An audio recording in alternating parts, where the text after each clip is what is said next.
Good evening, and apologies for disturbing your Saturday evening with more news of COVID, and I can assure you I wouldn't do this unless it was absolutely necessary, but first I'm going to hand over to Chris and then to Patrick, who will present the latest data.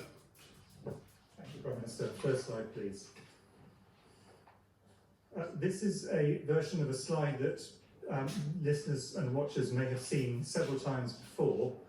From Thursday until the start of December, you must stay at home. You may only leave home for specific reasons, including for education, for work, let's say if you cannot work from home, for exercise and recreation outdoors with your household or on your own, with one person from another household, for medical reasons, appointments, and to escape injury or harm, to shop for food and essentials, and to provide care for vulnerable people or as a volunteer.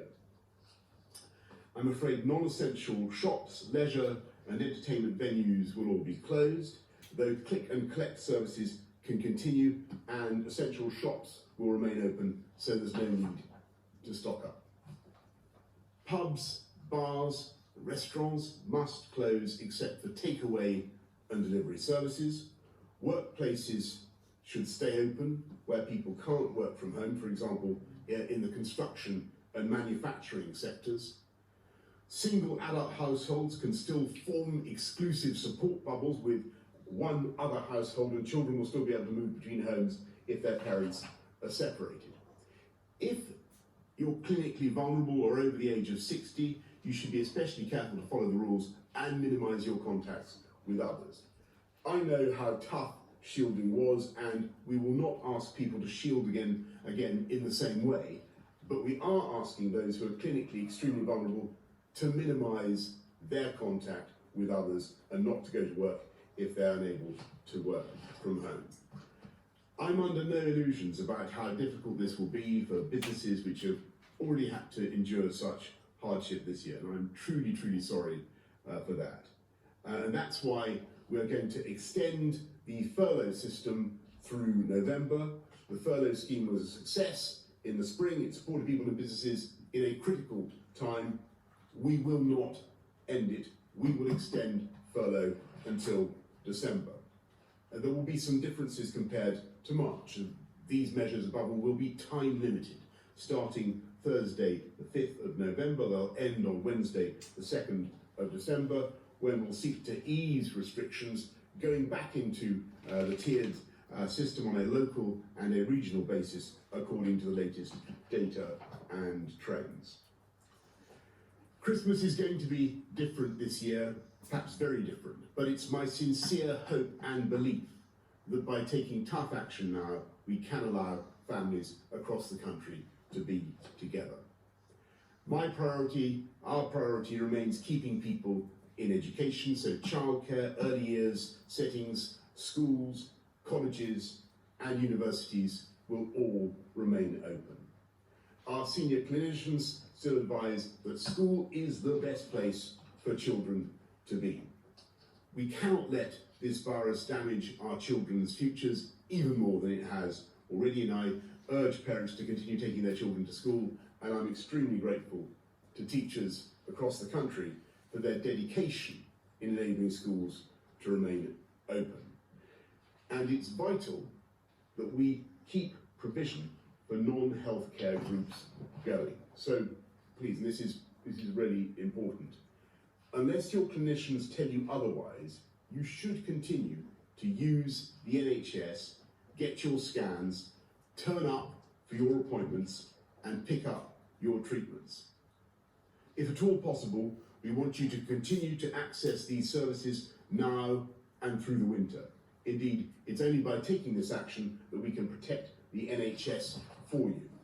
On Monday, I'm going to set out our plans to Parliament. On Wednesday, Parliament will debate and vote on these measures, which, if passed, will, as I say, come into force on Thursday. We've updated the devolved administrations on the action we're taking in England and stand ready to work with them on plans for Christmas and beyond. We should remember that we're not alone in what we're going through. Our friends in Belgium, France, Germany have taken very similar action. And so as we come together now to fight this second wave, I want to say something about the way ahead, because people will reasonably ask, when will this all end? And as I've said before, I am optimistic that this will feel very different and better by the spring. It's not just that we have ever better medicines and therapies and the realistic hope of a vaccine in the first quarter of next year.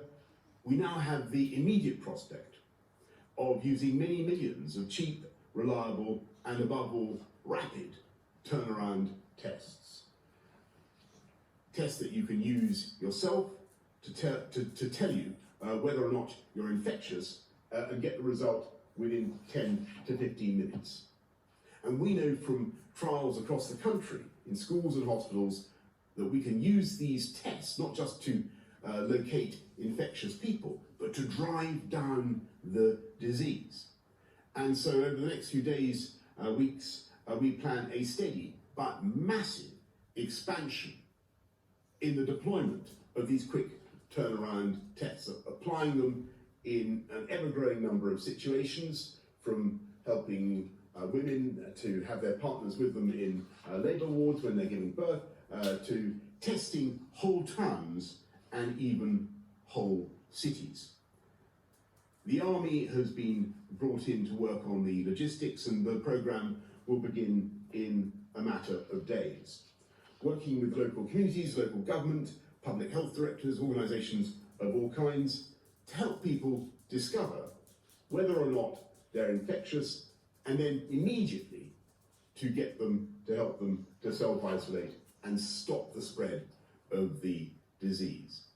And I can tell you tonight that the scientists may be pretty uniformly gloomy about the immediate options that we face, but they are unanimously optimistic about the medium and the long-term future. We will get through this, but we must act now to contain this autumn surge.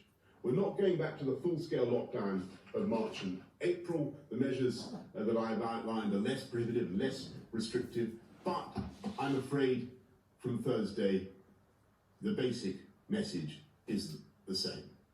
Stay at home, protect the NHS, and save lives. To see you dance just one more time. So they say, dance for me, dance for me, dance for me, oh. I never seen anybody do the things you do before.